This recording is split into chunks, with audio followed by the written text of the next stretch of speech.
Tantor Audio, a division of Recorded Books, presents Appointment in Tehran, a Cold War spy thriller, by James Stejskal, narrated by Perry Daniels.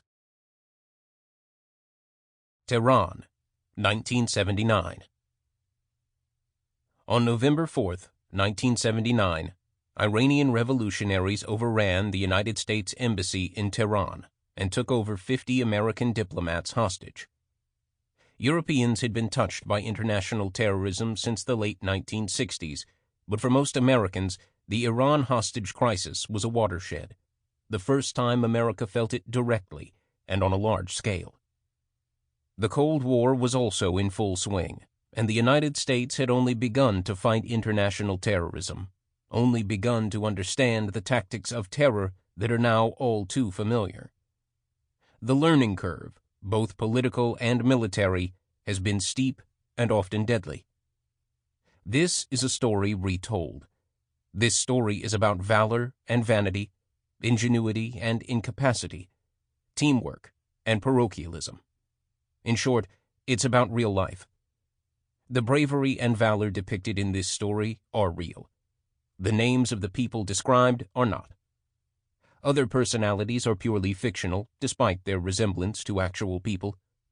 Sometimes imperfect, often questioning their abilities, they typify every American serviceman and woman who has for so long stood ready to do what was necessary to protect their loved ones overseas or on the home front. Like all great travelers, I have seen more than I remember, and I remember more than I have seen. Benjamin Disraeli. 1. In his apartment several blocks from the university campus, Abdul Mazad knelt on a carpet facing the holy cities of Mecca and Medina and prayed. He was one of the few people in the city who knew what was about to happen. Although the Shah had been overthrown and the revolutionary republic proclaimed months earlier, there was still an infuriating presence in the city. The den of spies, the American embassy, that housed the very same snakes who had installed the Shah onto his peacock throne. It had been a quarter century, but many Iranians still felt the insult deeply. That the Americans could overthrow their elected government and install a puppet Shah, Mohammad Reza Pahlavi. It was a brazen act by insolent foreigners who knew nothing about the true nature of Iran and its people. The infidel cared only for Iran's oil. After his prayers, Abdul walked in the drizzling rain through the stirring city. The early morning commuters passing him would have assumed he was a student, dressed in faded jeans and a loose sweater, topped off with an olive-drab fatigue jacket that he had bought cheaply in a market long ago. But anyone who looked at him closely might have reconsidered. Not that Abdul cared. The intensity of a zealot on a jihad burned in his eyes. His vision reduced to tunnel vision, focused only on his destination and little else. He had a mission, and if he was to be a martyr this day, so be it. It was cool, as November mornings in Tehran often were. To the north, the Alborz Mountains were shrouded in a blanket of gray cloud. The day had started out quietly enough for a city that had been tense for months as the internecine squabbles, demonstrations, and street fights broke out across the country between the moderates, the communists, and Islamists vying for influence. The hardliners of the Council of the Islamic Revolution had only tenuous control. That would soon change. The shops were still shuttered. Despite the dampness in the air, the smell of barberie baking in the wood and coal-burning ovens wafted through the neighborhood. Abdul ignored his hunger. There would be time enough for food later. Walking with determination, he covered the few kilometers to his place of appointment rapidly. He turned into Talakani Street, and in front of him he saw his goal. Abdul strode on, over glistening, damp concrete, and stopped outside the embassy gates, where crowds had started to gather. He glared at the Americans inside the fence, who looked back at him with a stare that conveyed their sense that this day would be unlike any they had experienced before. The Marine security guards gathered in small groups near the gates, the front entrance, and even on the roof, as the embassy staff hurried to their desks inside the chancery. They were worried. They were too few to contain the threatening crowd that gathered beyond the fence. As the city slowly awakened, the crowd outside grew to hundreds, then thousands of young people outside the 27-acre embassy compound. As the rain tapered off, the throngs grew, made up mostly of students who had not attended school since the uprisings had begun the previous January. Most believed they were there for just a peaceful protest, but the rain had dampened their spirits. Wistfully, some thought of going home, out of the damp, to enjoy a cup of tea and some savory cakes. They wanted the Americans out of their new Islamic republic, but did not come with violence in mind. They were not aware of the real plan, the plan a small group, the Brethren, had in mind. Today they would finally swing the balance of power over to Ruhollah Khomeini. Abdul was aware of the plan. He was one of the Brethren, a true insider. They were the core element, even closer knit than the Islamic Brothers. They were the vanguard of the revolution. While the placards and shouts outside the compound only demanded that the Americans leave Iran, the Brethren had other ideas. They wanted to consolidate the Imam's power and eliminate rival militias.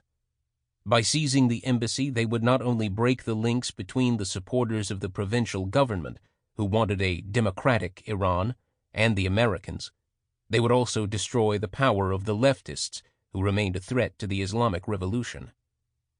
While hundreds of young men and women kept the Marines busy on the perimeter of the facility, others climbed over the barrier fence and engaged in a tug-of-war over the halyards of the flagpole.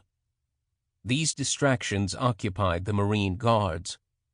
Unseen in the crowd, a small group of men pulled bolt cutters from bags and severed the chains that secured the perimeter gates. With this last physical and psychological barrier breached, the masses outside were easily pushed to storm the compound.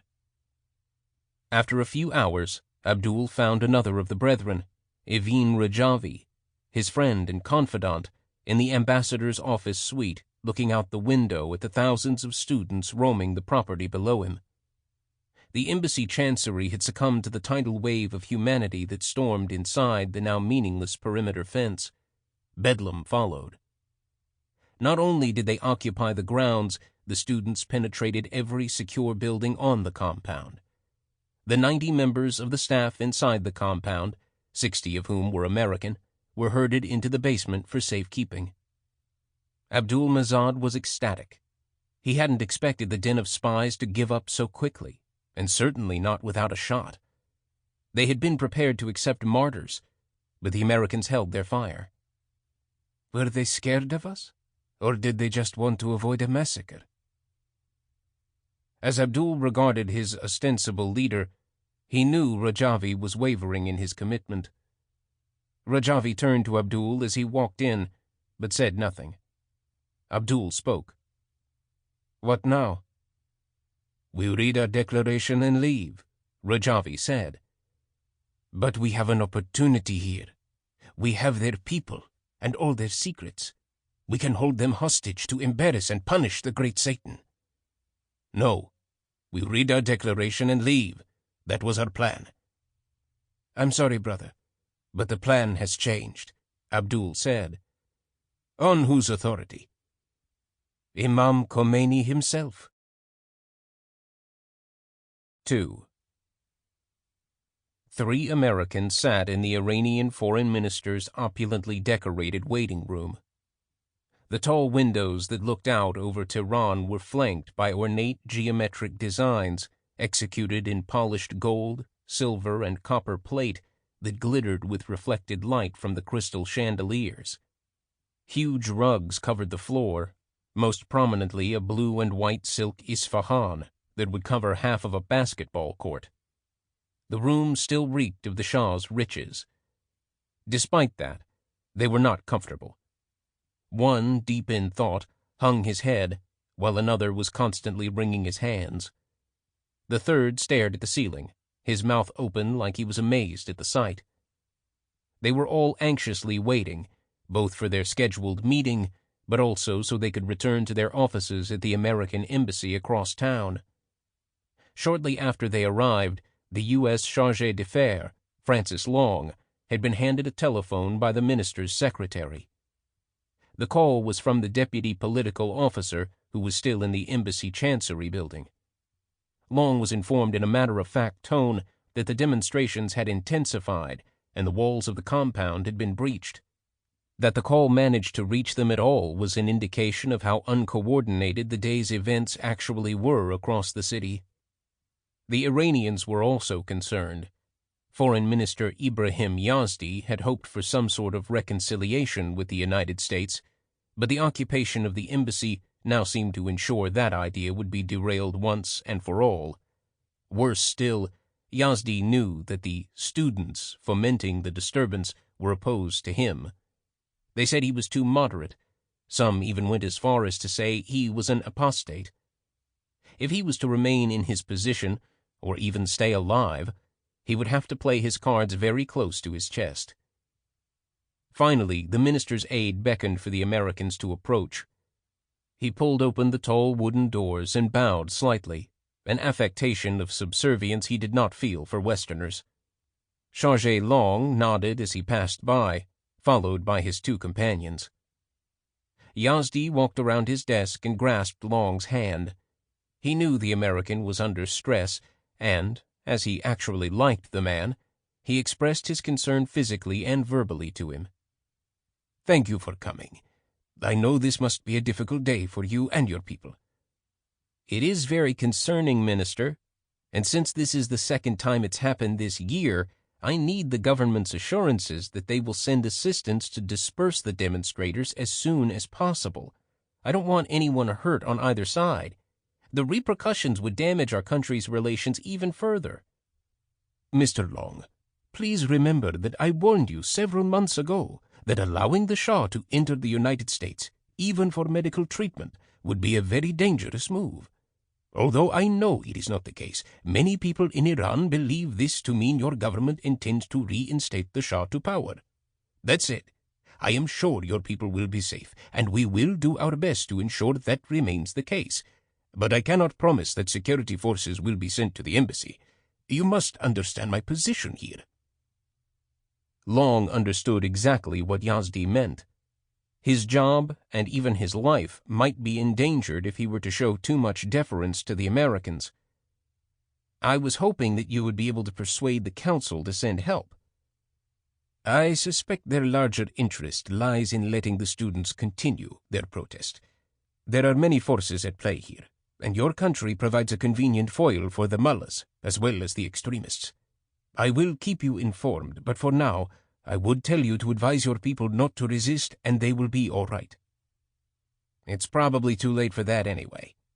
I've been told the embassy has been broken into and completely occupied. Your government's refusal to help is a breach of diplomatic conventions." "I understand your concerns, and I sympathize with you, but the ruling council is not very attuned to, or even interested in, diplomacy or conventions. There is little I can do." "In that case, I believe our business is concluded. We will return to the embassy to be with our people." "Unfortunately, Minister Long, I cannot permit you to put yourself in danger. You will stay here as my guest for as long as necessary. My people have set up a place for you to remain during these events. There is no other way, and you'll be safe here." Afterwards, Chargé Long spoke with his deputies in the third-floor room that had become their temporary home. "We need to account for everyone. I told the embassy to send a flash message to State listing everyone's whereabouts, who is at the embassy and who might be at home or out in the city. And, thanks to Yazdi, as long as we have access to a telephone here, we can continue to communicate with Washington. They'll need everything we can give them before we lose contact." "Any idea how long we'll have to remain here?" "Not a clue, but I suspect it will be a while. I hope none of you snore." It would be a long wait. 3. It was a cold, crisp day as Master Sergeant Kim Becker and Staff Sergeant Paul Stavros walked up to the 500-meter firing range. Both were in full assault uniform, Walther semi-auto pistols in belt holsters and Walther MPK submachine guns slung over their shoulders. In their dark olive-green coveralls with blue-gray SMG magazine pouches attached to their gear, they looked more like Fallschirmjäger, German paratroopers, than U.S. Army soldiers, except maybe for their long hair. They called it relaxed grooming standards. As team sergeant, Becker was fine with that. It was better that he and his men be confused for the local Polizei than be identified as Americans. They held back and together silently watched the two men on the firing line in front of them, not wishing to disturb their intense concentration. They knew better than to distract a man with a gun, especially one that could swat a gnat at 100 meters in the dead of night. One of the two was peering through a 20-power M49 spotter scope. The other lay unmoving on the ground, a long black rifle extending out in front of him. The outdoor range facility was old. It predated World War II, and there still was an air of Prussian army formality about the place. But the Bundeswehr was prohibited by the Four-Power Treaty from being stationed in West Berlin, and because of that the range was used by the civilian Berlin police and the American occupation forces for training. Today it was closed to everyone but a small team of Americans. The rifle marksmanship stands were narrow, only 10 meters, wide enough for only 3 shooters side by side, but they were long. On this day, however, there was just the one shooter on stand 4. A small rise allowed the man to lie on the ground and see the target stands downrange. There were thick brick walls about 5 meters high on either side of the lane that guaranteed privacy, but more importantly prevented stray bullets from escaping anywhere but up. In the early morning, steam rose as the dew on the grass evaporated into the warming air. The man behind the Heckler & Koch PSG-1 rifle controlled his breathing, as he had been taught to do a number of years before. He peered through the Hensoldt ZF 6x42 scope at the target downrange and tightened his index finger on the sensitive trigger. Just so much pressure at first, then slowly increasing the pull while regulating his breathing. His mind was focused not on his body functions or the reticle in the scope, but on the target downrange. Just at the pause between his exhale and inhale, the trigger released the sear and the firing pin sprang forward to impact the primer of the Lake City 7.62mm M118 match cartridge. Propelled by the burning gases, the 168-grain Sierra Match King bullet left the barrel at a supersonic 2,550 feet per second and cracked through the cardboard target 0.7 of a second later. It was his 5th shot. He waited.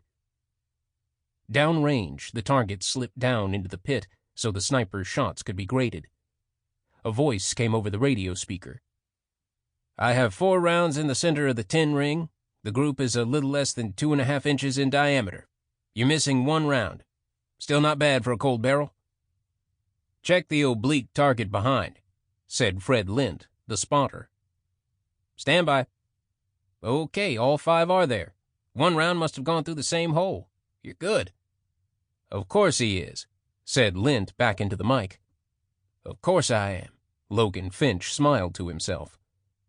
Becker finally spoke up. "Okay, good shooting, Logan. But let's wrap things up quickly. Training is canceled. We've been recalled to the building." As they packed up their gear, Finch and Lint exchanged glances, not sure whether to be disgusted or worried. Recalls generally meant one of 2 things, either some bullshit training exercise or the real thing, just possibly an alert for a live mission. 5 of Support Detachment Berlin's 6 Special Forces A teams were assembled on the 2nd floor of their headquarters building. They were waiting expectantly, as it was unusual to have more than 1 formation in a single day. The teams had been recalled to the building from their training at the range or off the streets by the Motorola pagers they carried. It had taken about an hour for the men to gather. The only team absent was Team 3, which was training with SEAL Team 2 in Greece. Becker stood in front of Team 5, engaged in banter with Bill Simpson, Team 6's senior sergeant. Stavros tried to listen in, but all he caught was what he guessed to be a Serbian expletive from Simpson and Becker's counter in French. Whatever. Otherwise, it was quiet, quieter than the usual raucous morning formation. Everyone was expecting something important, but not even the bravest dared to hazard a guess. Finally, Colonel Jelinek and Sergeant Major Jeffrey Bergman came up the stairs. Without a word of command, the unit came to attention. Bergman slowly surveyed the assembly before him. One of the best trained and most unusual units in the U.S. Army. And then, with his usual gruffness, addressed the men. "Team sergeants, are all your people here?" Receiving an affirmative from each, he continued. "Stand at ease, gentlemen." Colonel Jelinek stepped in front of the sergeant major. Everyone knew something was up. He rarely addressed a formation. Jelinek was a big man. At 6'3" and around 240 pounds, he stood several inches taller than Bergman. He was also very fit for a man over 50. He had his sternest expression on, not that he often showed any other. He rarely laughed, but when he did, the sound carried through the building, and you didn't want to be on the end of one of his counseling sessions. Luckily, he left most of those to the sergeant major, at least for the enlisted men. For the officers, it was a different story. A young refugee from Czechoslovakia during World War II, Jelinek had fought with the French resistance against the Germans. His accented English hinted at his Eastern European origins. "Gentlemen, as you already know, the U.S. Embassy in Tehran was overrun yesterday and occupied by a group that some have called radical Islamic students. As far as the description of the hostage takers as students goes, I reserve my call of bullshit for the moment. The most important thing is that around 60 Americans are being held hostage. A planning group has been set up, and I will be departing for Washington tonight.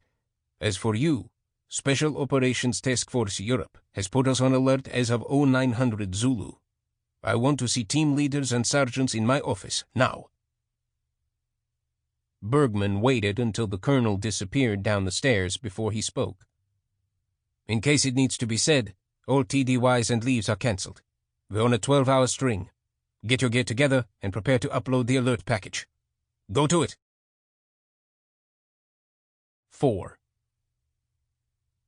Johnny Panagassos sat at the small table in a tiny kitchen that served as both his breakfast nook and formal dining room. He sipped a coffee and picked at his breakfast while he listened to the local news. It had been a day since his radio blared out the details of the embassy takeover, and now it carried updates praising the students and the Islamic Revolution, and increasingly harsher words about the Great Satan. Johnny's fluency in Persian gave him an edge over most of the Americans in the embassy, who could barely order dinner, let alone converse with an Iranian in their language. People on the street thought he was Iranian. He wasn't. He was Greek-American, with dark brown curly hair and a heavy beard. Although not tall at 5'7", he was a former collegiate-level athlete and in fit condition. His habit of dressing like a local, along with his dark olive complexion and deep brown eyes, only added to the confusion, because he was American as anything. Many American diplomats were made uncomfortable by the religious shift in the regime, and the prescient ones had curtailed their tours. Johnny didn't have that option. His project had been too important to drop. He was just glad for the small bit of luck he had yesterday when he had delayed his departure for work. If he had not taken the extra time to write up some notes from his asset meeting of the previous evening, he too would be stuck in the embassy with all the other Americans. Normally, he worked in an office separated from the other case officers. They ostensibly were part of the Counter-Narcotics Bureau, but Johnny rarely went into the station proper. He was a singleton. His officious title of Special Assistant to the Chief of Mission made for a great acronym, but he didn't use it. He preferred to say he was the ambassador's aide.